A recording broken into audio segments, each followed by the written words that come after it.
Welcome to Can I Just Say? This is the first in a series of podcasts that I'll be releasing that are from my and Elizabeth's panels at Con of Thrones. We went to go talk about characters and themes in Game of Thrones. This one is I'm With Her, which was a panel about women and politics in Game of Thrones. This is actually the sequel to a panel that I did last year with the same co-panelists. The last year one was generally about women in Game of Thrones, and that's in our podcast feed. This one focused on politics, and I got to be with the same co-panelists. Lauren Sarner, who writes for the New York Post and has been a frequent guest on both Can I Just Say and Fathoms Deep. Also Christine Kippens, who joined us to talk about Season 7 and Season 8 of Game of Thrones a little bit earlier this year. And Kim Renfro, who writes for Insider and has just written a book about Game of Thrones. I'm going to put a link in the show notes to her book. This was a really fun panel. The next one I'll put up in a few days is Elizabeth's panel about Theon Greyjoy. I'm also going to release the panel that I was on talking about Daenerys' character arc, and also one about small folk in the High Lord's game. All right. Well, I hope you enjoy, and more panels coming soon.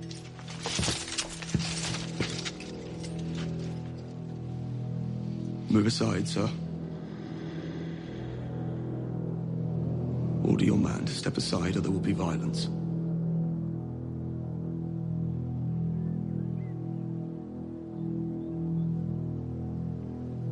I choose violence.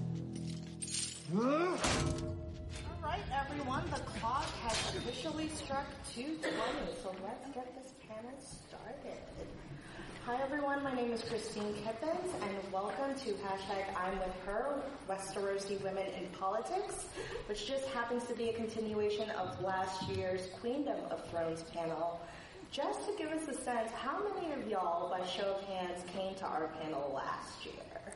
Hey! Welcome back, guys. And I'm so excited to talk about a issue that is really something that all of us are super passionate about and love to talk about all the time, and that is the political machinations of some of the female characters in Game of Thrones. So we're just going to go down the line and introduce ourselves. I'm going to ask my fellow panelists to not only give their name but their pronouns. And a quick question: which character do you think would actually win a U.S. election? And if you want to be extra spicy, for which political party? So, starting with Daphne. Around here. Oh, we're starting with me. Oh, wait, we're supposed to end with me every time. Okay, hi. My name is Daphne Olive. My pronouns are she, her. I do things. I have two podcasts. One is called Fathoms Deep, which talks about black sails, which y'all should watch. And the other one is a general television, film, and literature podcast called Can I Just Say? Our last year podcast is actually in the feed of Can I Just Say? So if you want to go back and listen to what the four of us had to say last year, you can do that. Also, I am now a story consultant for the next television show that the creators of Black Sails are making. Wow. Which I can give, sorry, I'm just aiming this at some specific chance. I cannot give no details about it, but other than, it's going to be fantastic because that's what they do. Because Daphne is it. Hell yeah. And your answer? What? Oh, right, my answer. Sorry. I think mine is more like a wish, and this might give away like where my orientation might end up being for this whole panel, is that I believe that Sansa should win, even if she might not, and she would absolutely be a Democrat. Very good. Miss Kim? Hi, everybody. My name is Kim Renfro. I'm a correspondent for Insider, which is an entertainment media general news site. And I'm also the author of the unofficial guide to Game of Thrones, which is coming out later this year. You can pre-order it. Yeah, if you want more info, I have like these little book cards up here that have like websites and all that jazz. Honestly, it's going to be hilarious if we all have the same answer. I also think that Sansa Stark would win, but for like the independent party. I think fair enough. More appropriate for what actually happened in the show. It is fighting probably with more dead, appropriate. maybe she'd be on the Green Party, right? Yeah, true. I'm Lauren Sarger. I write about TV at the New York Post. I want to, Sansa's the one I would want to win in an ideal world, but I think Cersei is the one that would win in the current world that we're living in.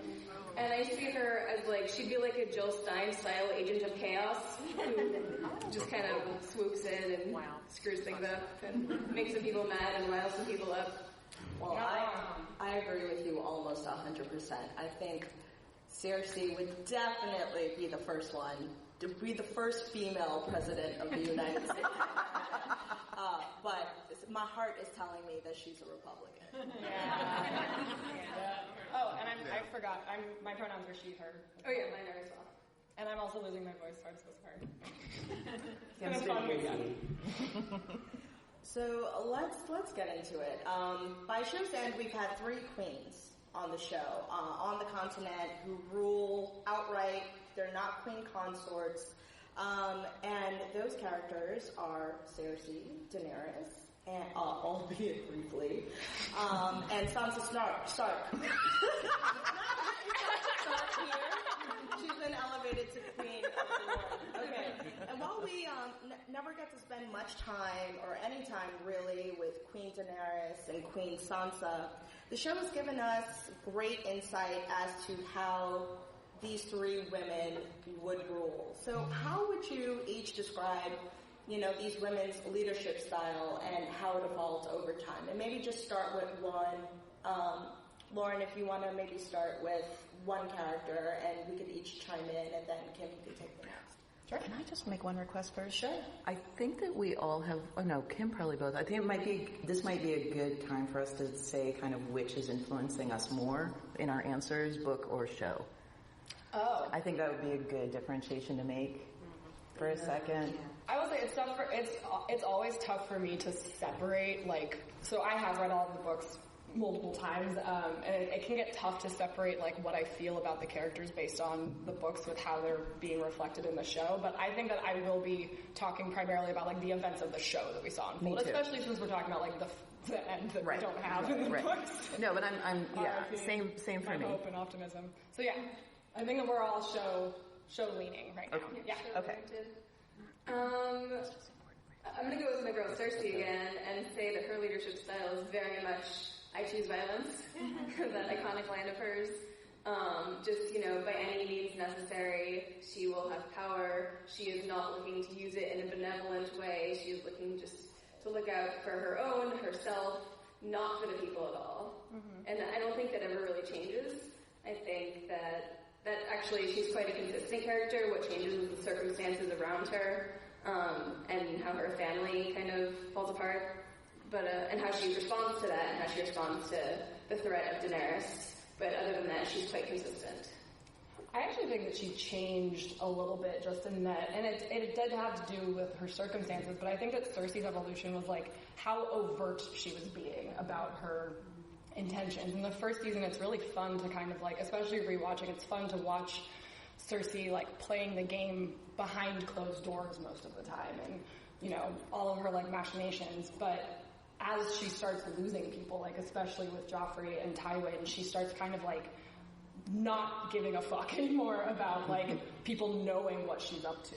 She's just kind of becoming a lot more overt with it. And so that I think is the big shift that we see. Well, also, one thing that's interesting about her is that she changes a lot on the outside from the uber femme style of the first few seasons to kind of becoming almost more and more outwardly masculine looking with the kind of Tywin-ish attire. But interestingly, even though she's still, by the end of the show, at the top of her game, at the height of her power, she's still having to rely on that line that she says in The Battle of Blackwater of a woman's power is between her legs, because she's still using that for Euron. Mm-hmm. Even at the height of her power, she's still needing to rely on that. Mm-hmm. It's true. This question was really interesting to me because when I started to think about it, I see there is kind of a spectrum with 3 points here. Because I see Sansa as someone who rules by serving. I see Cersei as someone who rules by, how everyone can serve her. And then I see Daenerys very much as a middle point, and exactly that middle point is her internal conflict. Is that Daenerys wants very much to be the person who is a servant of the people as a ruler, but also she very much has these internal parts of her that draw her towards power and wanting power and wanting power for the name of her family as well. So it was just really interesting, because we ended up talking about 3 women and not all of the women, it just suddenly became a line for me with 3 points.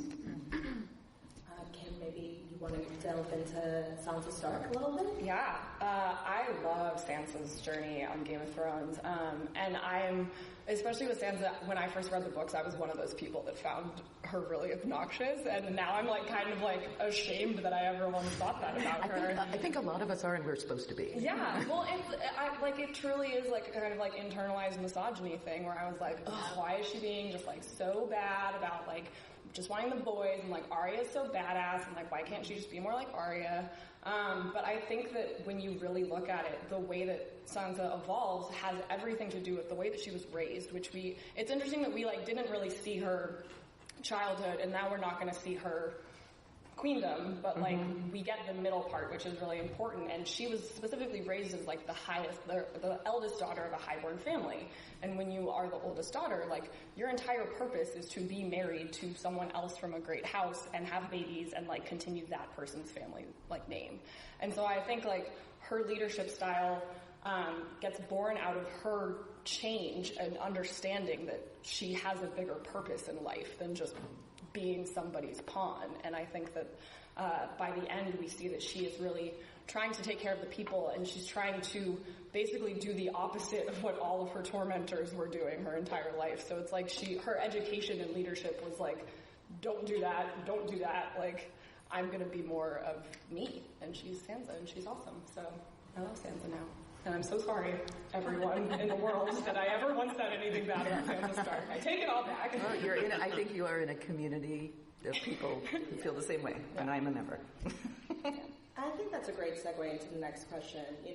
Although each has been a queen, they have had very different upbringings. Cersei grew up very privileged and at the center of court intrigue from the time that she was very young. She was the daughter of the Hand of the King and the richest man in Westeros.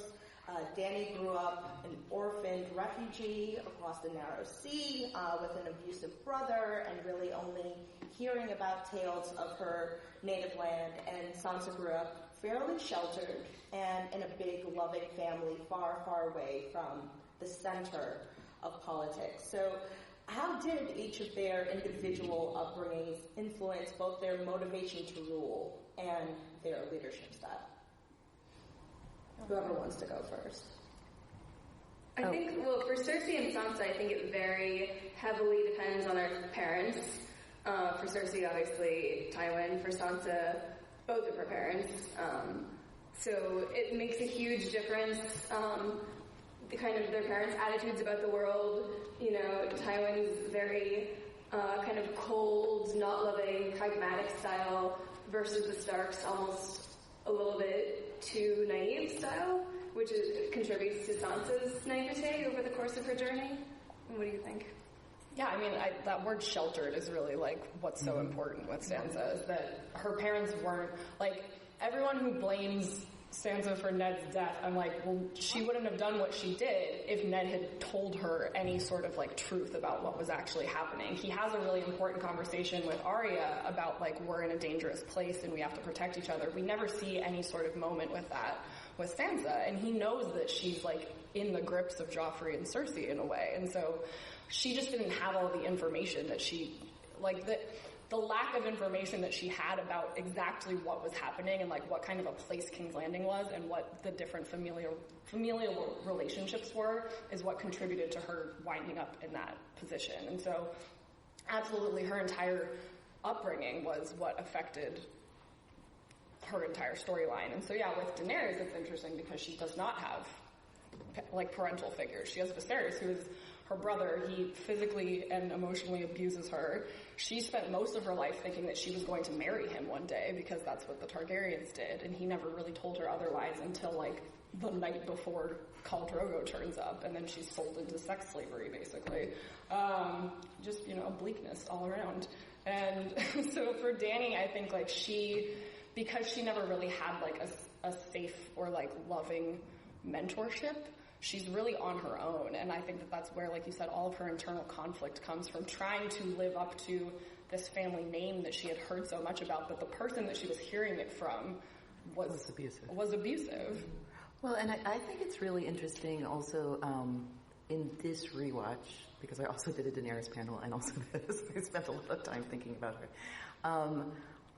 I started to realize that in the show, you start getting the hints of this sense that she actually doesn't buy into his narrative. Mm-hmm. Like that she actually, like, later on when she says he wasn't a dragon, but she actually is kind of projecting that attitude much earlier in the story, where it's really interesting to me. Like, I almost want to rewatch those bits again, like all of season 1 again, to see even more how much it feels like there is this hint in the back of her mind that she actually might be more than him, and how early that showed up. Yeah.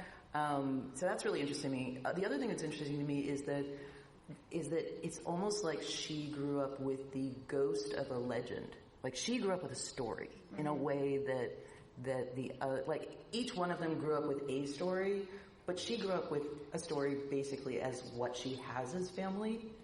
And it's a very hard way to live, to grow up with kind of not just a story, but like an epic story, and have to figure out where you fit into that when your on the ground reality has nothing to do with that. The thing I did also want to talk about with Cersei is I also, in my latest rewatch, thought a lot about not just abusive parents and parents who themselves are political manipulators or violent people or whatever, but there's a very specific kind of model of family that you see both in Cersei's family and also in the Greyjoys of parents or fathers who control their children through not believing in them, through conditional love, or conditional love that actually isn't very much like love at all, but like that are constantly reminding their children that they're not enough, and which does create a dynamic in both families, at least in the show. I would love to go back to the books and look for how this plays out in the books, but that sets up this dynamic of the children. In this case of the Greyjoys, they get to really break it. In the case of the Lannisters, it has many iterations. But they're very much like this situation that is just so very unhealthy that will lead children to do almost anything to outdo each other in the eyes of their parent. Mm-hmm. That's incredibly powerful. And I think particularly with Cersei, at least to me, it seems as though she started to play the game a little bit better, just a little bit, once she had become queen. Mm-hmm.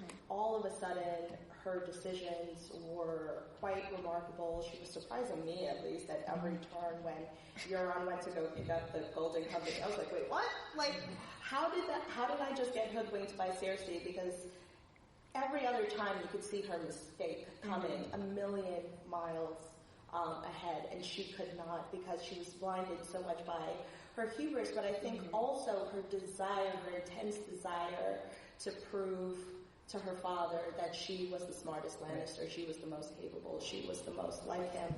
And emotional attachments generally. I mean, she even says that to Sansa specifically. Right. She also gets blinded by that. Like, Tommen's death would not have happened if Cersei had actually been thinking about him in that moment. Yeah. And the fact that for a long time all of her power, her power grabs were specifically to protect her children and to protect her family, the fact that evolved into a much more selfish motivation, where to the point where her last living child died, and it was effectively her fault. Well, and competition. I mean, that she exists not just, she doesn't want power for power's sake. I mean, I think that's what's interesting between her and Daenerys. Like, when Daenerys is her her self that is drawn so intrinsically to power as a thing, and which in our other panel we talked about, like, that's an inside of her thing or an outside of her thing, but Cersei always interacts with other people with a sense of competition, which is very much like the model of a child who is forced to compete with her siblings. And so her competition with Marjorie ends up being more important to her than Tommen's life. Exactly. R.I.P. So one of the points that I wanted to make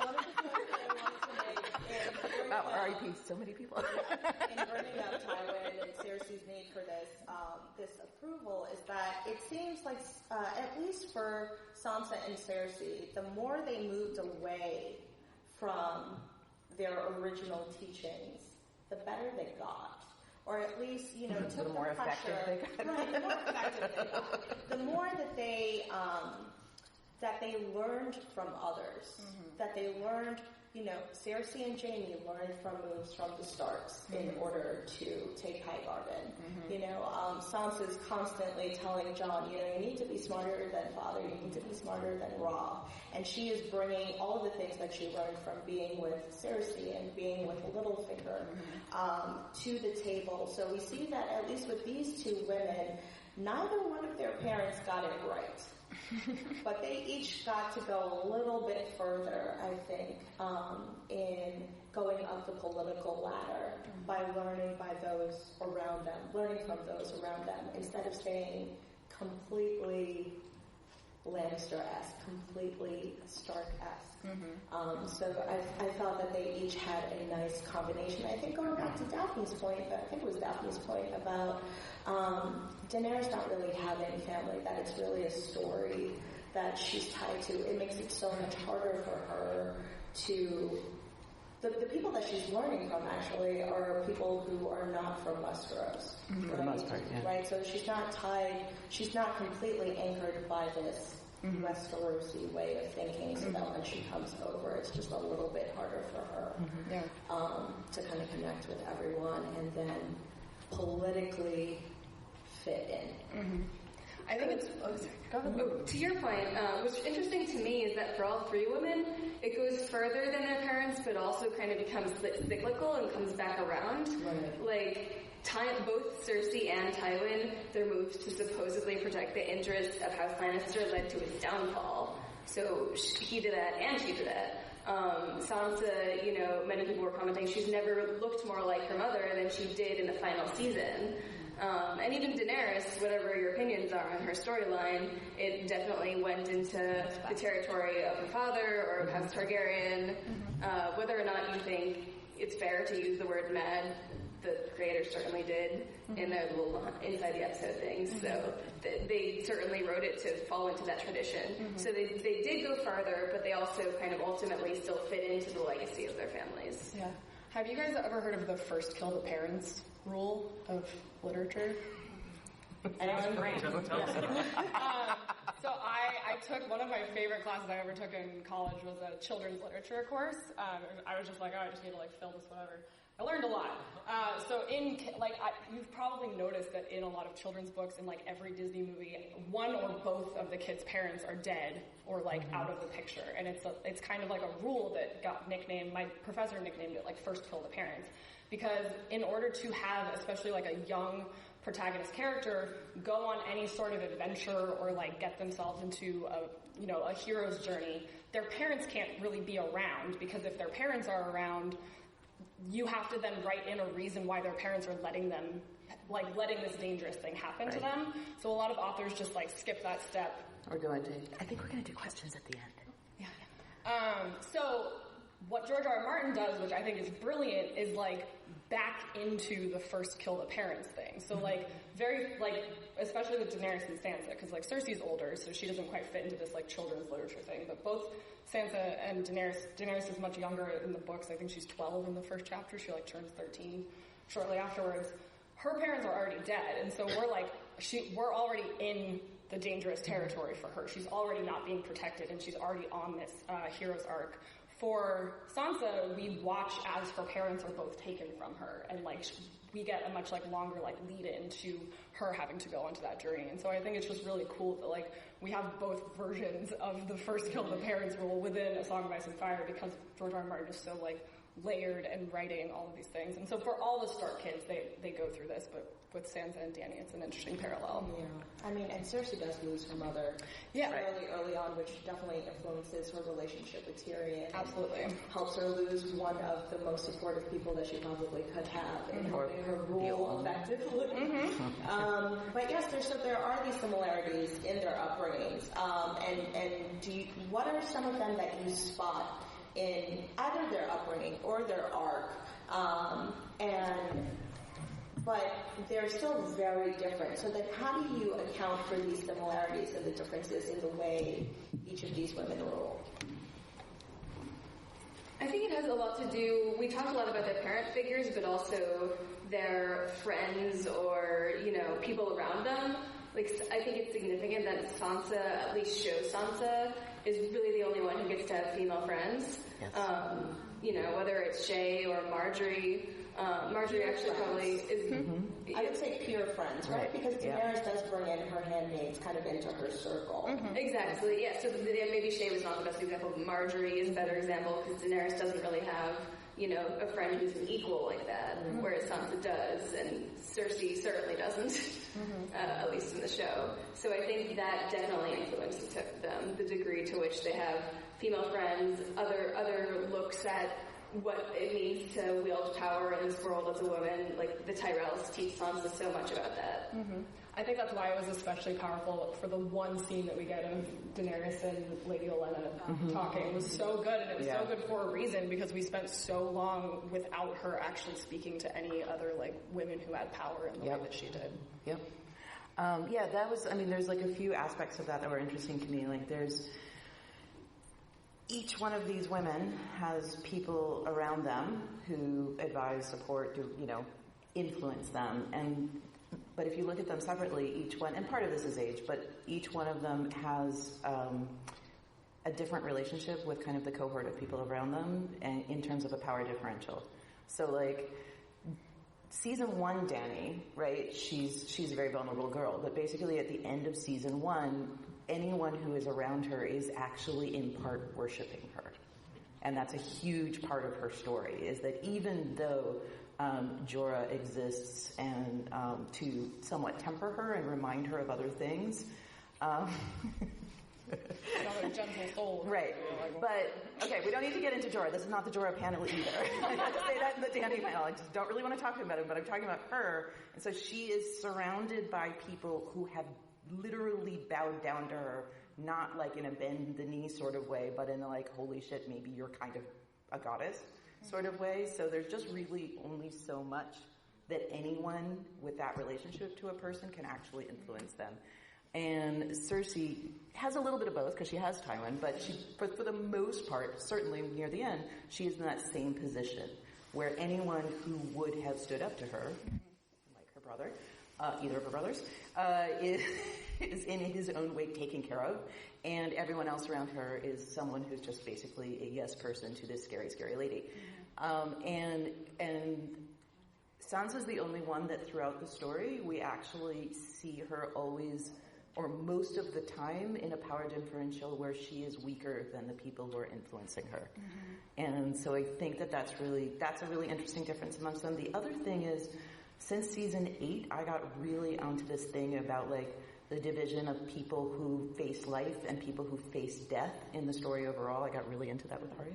And I think that's also a really interesting thing, is that Sansa, and this is where, for me, the Tyrells come in. Like, it is so much fun to see them together, but what really struck me this time after seeing season 8 was to what extent Marjorie represents for her life. Like, she's not just showing, Marjorie is a smart person, and she knows how to play the game. And part of that she does teach a little bit to Sansa, but she also is just like, jokes with her. She also just is like, she's actually this bright light of what kind of normal life. Obviously Marjorie's also not living a normal life, but like, I feel like their interactions are the closest thing we get to like normal life. whatever that means. But you know what I mean? Something we can relate to. Like ladies of the court, right. just like shooting the shit in the garden. Right, people just hanging out. Like, we don't get much of that, but we do actually get that between these two women. And I think that as much as Marjorie and Elena show her, which is also very important, that women can be powerful in a way that's not horrible. Mm-hmm. Well, but also they can show her that you can just like things. Yeah. It's okay to like lemon cakes. Like, it's okay. It's okay to, you know what I mean? It's okay to just like hang out with like this. Lemon. Right, exactly. Sorry. But it's okay to just like hang out in a garden with a bunch of ladies and like kind of mock them, but also love them and like, you know, and like tease your cousin and stuff like that. And in a way, I think that might also have been a huge influence on Sansa, because part of how she rules by serving is that she's concerned about life things. She's concerned about food. She's concerned about padding the armor. She's concerned about the things that keep people alive. Mm-hmm. The lone wolf dies, but the pack survives is definitely a Stark thing, but it extends more beyond the Starks. Yep. It's Sansa's whole thing. Yep. Also, just to like backtrack really quick to what you were saying about Daenerys being surrounded by people who like literally admire her, are in love with her. I really think that the choice to have Tyrion like be in love with Daenerys was like one of the most frustrating developments towards the end of the show for me, because he could have been that foil. Right. Well, and it's just like it's frustrating. It's like a frustrating like trope or stereotype or whatever you want to call it, that like a man can't admire and like respect a woman without also having romantic feelings for her. And I'm like, can she just have one guy? Like, Jorah is already so heavy on the like, I love you, but I like admire you and I just want to protect you spectrum. Like, I thought that Tyrion coming in was going to be just like an actual advisor to her, and then to have to like turn that into this like, thankfully they didn't make it like super overt in the show, but like when Peter Dinklage said that like behind the scenes there, I was just like, no, like why can't he just like really like her and like want to support her and not also just want to fuck her? You're so right, because in the books they're like, you know, we've all been waiting for them to meet each other, and that's exactly what I wanted. I was like, I want them to meet so that we can actually have this like meeting of the minds, not meeting of the man and woman. Yep. Yeah. Totally agree. So that was just an aside. So Daphne, you were just talking about all of these women who were in Sansa's life. You know, she's been able to have all of these friendships that other characters were not able to have, and there have been several women who have influenced the arcs of these three characters. What about the men in their life? That's what the panel secretly is. Well, what about the men? There you go. Now you have it. A panel with 4 women does not mean we won't have that topic. I want to give them a little bit of shine, right? Because, you know, some of them shine have had... Or something. They have been influenced in some way or form by the men in their lives. And talk about some of those who have been the most impactful, whether it's in a positive way or a negative way. I feel like you throwing this to Lauren so she can talk about one of her favorite characters. Well, the relationship between Cersei and Jaime obviously is very complicated and toxic often.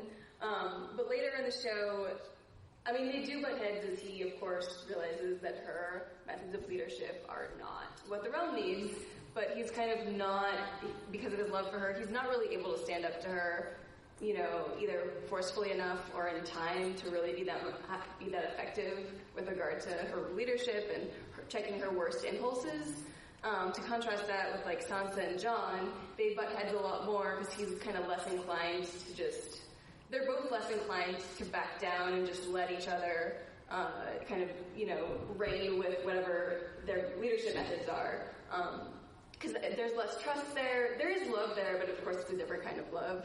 So it's more of an even partnership, which I think is very important to how, you know, Sansa is a better ruler than Cersei. And yeah, as Daphne said before, all of the men in Dany's life are subservient to her. Mm-hmm. So.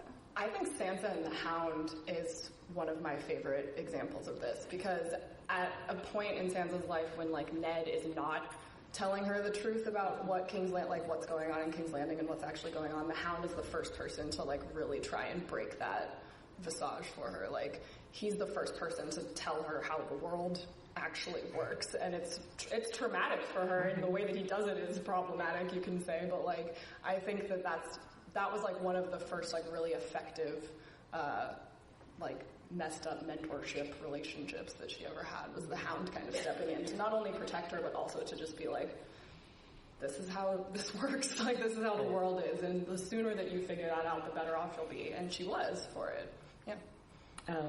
The thing that's interesting to me about, I guess I'm just going to talk about Sansa, because I do think that Dany and Cersei have a very similar thing, in that the men around them basically worship them. And the thing about Sansa that was interesting to me is when I started thinking, like, which man do I want to talk about, is that it's almost like she had such a range of experiences, from extremely positive to extremely negative to like, seemed like it would be positive to be negative, seemed like it would be negative to be positive, that it almost like they cancel each other out. They're so unpredictable, those men in her life, that I think what she ended up with basically was, like, fuck all this. I just don't trust y'all ever anymore, ever. Like, I'm just done. I'm done with you all.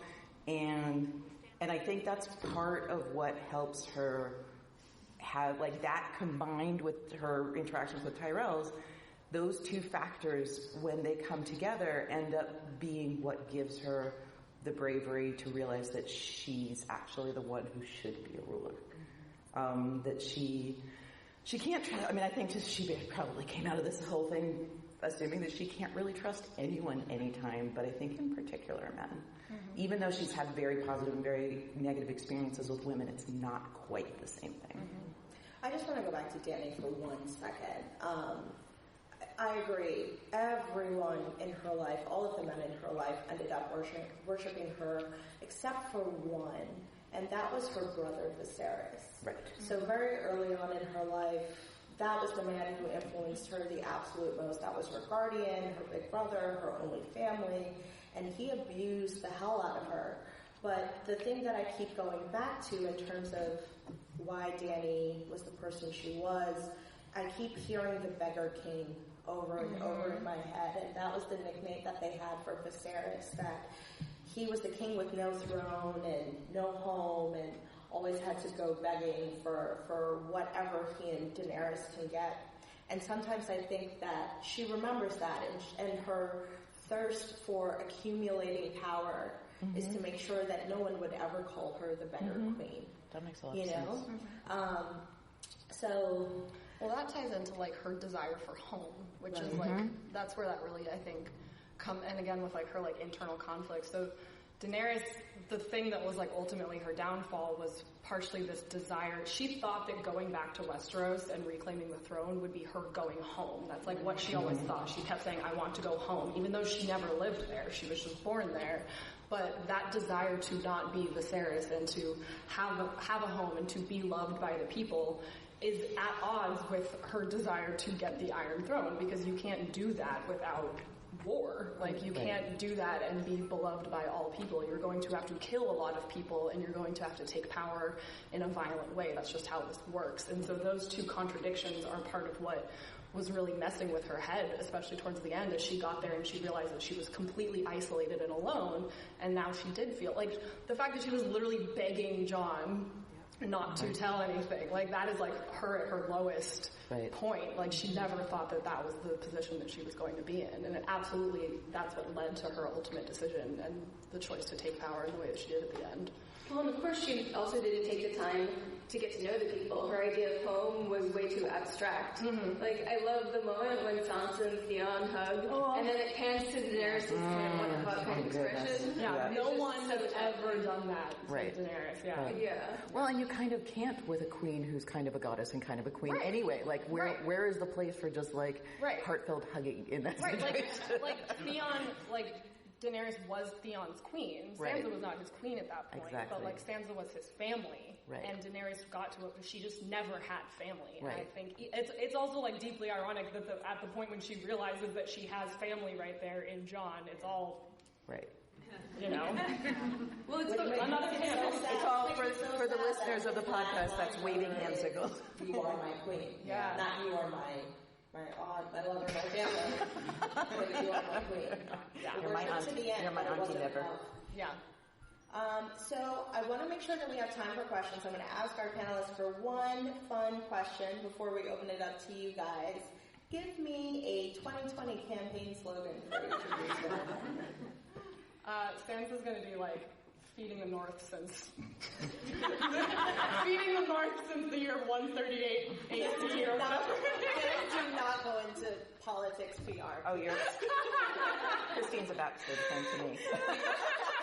Go for it, guys. Cersei, I choose violence. I chose for Cersei more wine, which I think she will win. I chose for her making Westeros great again. You're just circling back to your original. Yes. Mine for Sansa is I'm a slow learner. It's true, but I learn. Oh, Which is not going to win any elections, but I wish that would win elections. I'm gonna have to go with the slow learner one too. It's one of my favorite lines of hers. So Also, I'm sorry, now I'm getting off topic again, but when she tells like Tyrion, like very coldly, like, I thought that you were once the cleverest man, I was just like, oh, yeah, I hate to see it, but I love to see it. Great. I don't actually have a Dany one. Something very forceful.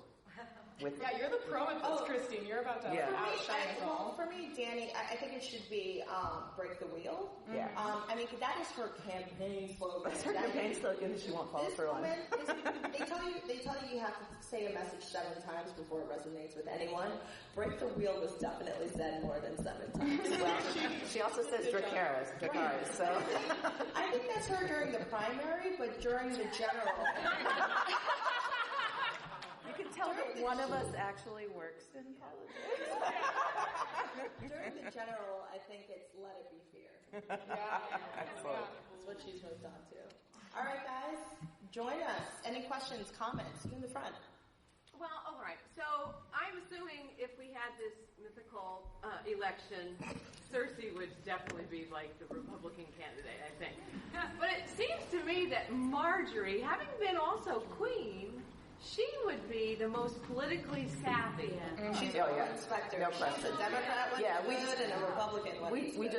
She ended up not on the list of topics just because we had to somehow rein this in, but Marjorie is so good. She's so good at the game. She's amazing at everything. It sucks that Cersei pulled that cheat move on her. I mean, just if those doors had not been locked, if there was a fire code. Those fucking High Sparrow.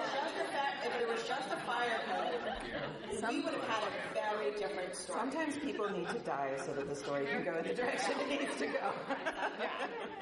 She figured out she knew they needed to leave. Right. Marjorie did nothing wrong in 2020. Oh, Marjorie never, ever did anything wrong. Made no false moves. Okay, so I know there was some controversy about how Dany's character changed from being this good holy figure to kind of becoming corrupt. And I liked it. I felt like it was rushed, but I liked it. But I want to see what your guys' view was on it. Well, I will release a podcast version of the Daenerys panel, but that's not me skirting the answer. We just talked about it a lot. The way I see it actually is I don't see Daenerys. I mean, she shifts over time, but the way I see her is that the both elements of her wanting to be a liberator and a person who's benevolent to people, and a person who has a million reasons to want power and have a really deep need for power, were always inside of her. It was maybe not always executed perfectly in the story, but it was certainly always there.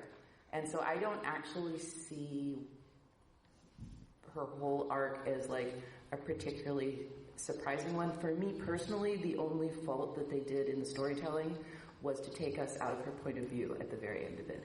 Had we stayed in her point of view, we would have experienced that in a different way, but what they chose to do is to take us out of her point of view and make her into an object for other characters to experience. And so it feels a little harsher, I think, than what it could have had we spent a little bit more time with her, going through the last stage of this internal conflict that she's had from the beginning. And I think it feels harsher if your perspective is that Dany's a liberator. Mm-hmm. There are some of us who view her as a colonizer, right? Which is not a liberator. So for me, Dany always went in and yes, liberated people. I am not taking a pro-slavery position. Definitely free the slaves, please. But at the same time, you need to instill a system of government in its place.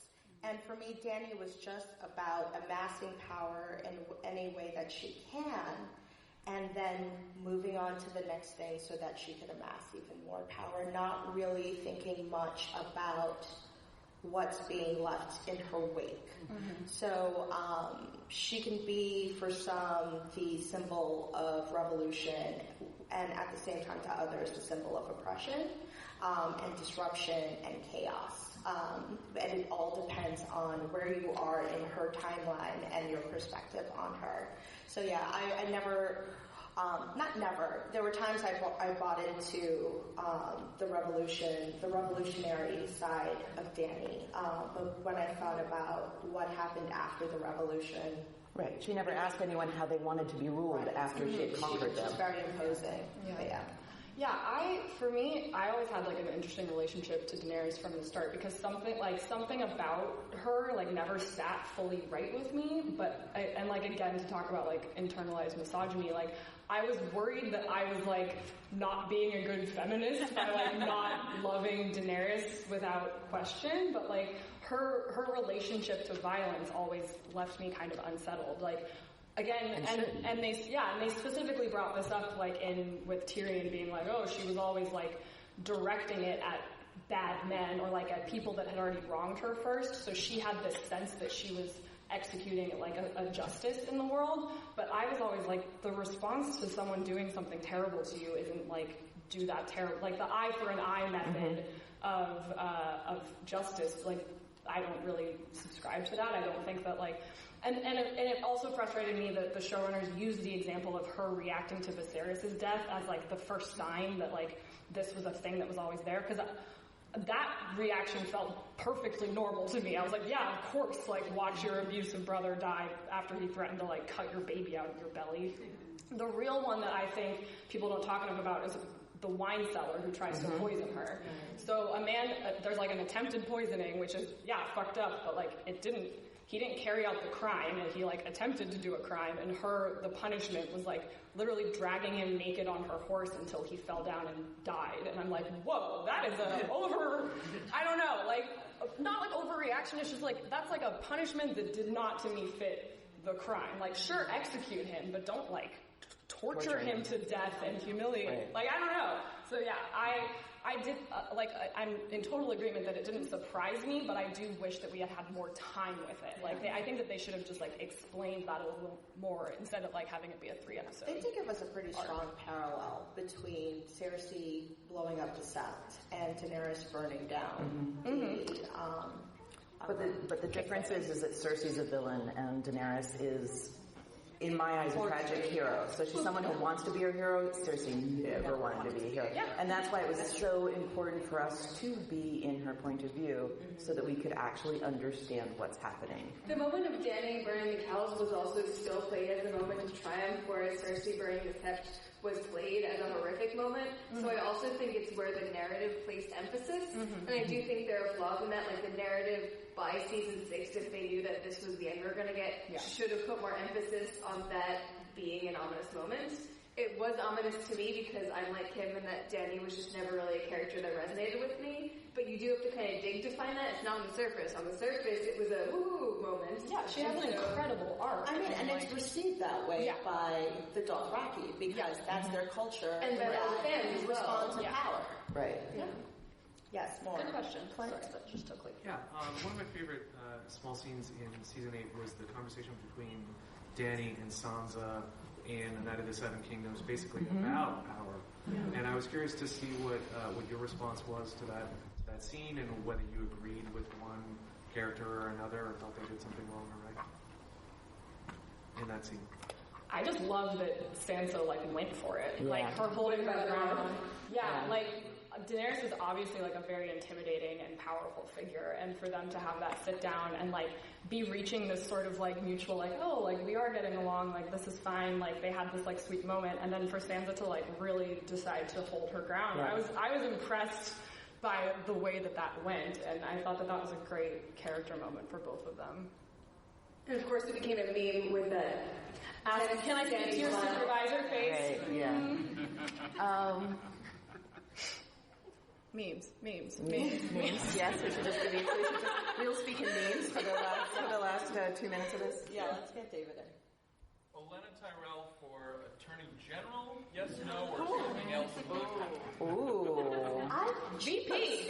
What the Right. hell? Vice President. I mean, president, actually. Speaker of the House. Oh, yeah, I like that. I do like that. And, can we just clone her and put her in charge of everything? Yeah, Because pretty Elena much. Tyrell is also the best. Yep. Let's just Tyrells. Yeah. Female Tyrells. Yeah. Hi, loving this panel. Back to Daenerys's the point where we take away we're not seeing her perspective anymore. Right. Mm-hmm. I'm still grappling with my own feelings about. I just have this I can't get this feeling out that they did that character wrong, and I don't think she's perfect. I don't think she's a heroine or whatever, but I just that we just stopped. The moment she turned and it's I can't get out of the crazy woman trope. Okay. Mm-hmm. Let's put her down by she's that crazy. She's too emotional. I have an answer. I have an answer that will maybe help you. This is an easier answer for anyone who's watched Black Sails. Because that's the How long? but 40? I know I went real. I made it almost the end before I told everyone to watch Black Sails. Who won the bet? So the stuff I was saying about her internal conflict, I really do believe that they were trying and didn't quite hit the mark of doing a tragic hero, which is tragic hero is someone who wants to be heroic but has flaws that get in their way.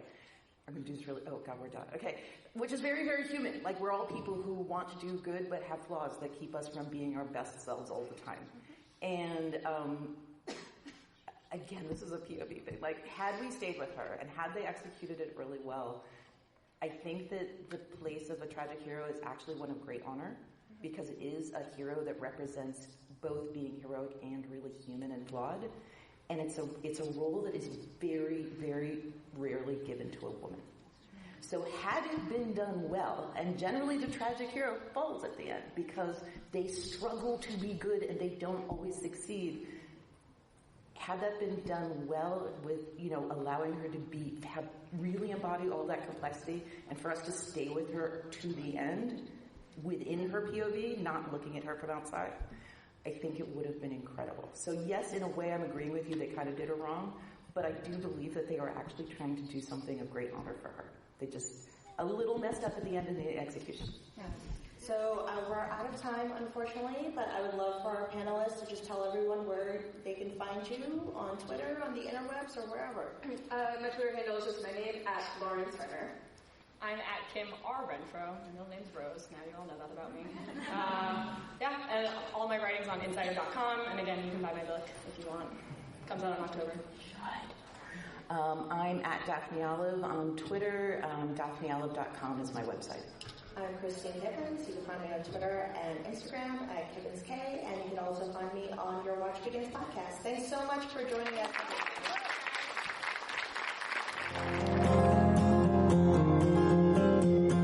CanIJustSay podcast is a Common Room Radio production. For more information and our other shows, visit commonroomradio.com. To show your support, pledges of as little as $1 a month can make a big difference.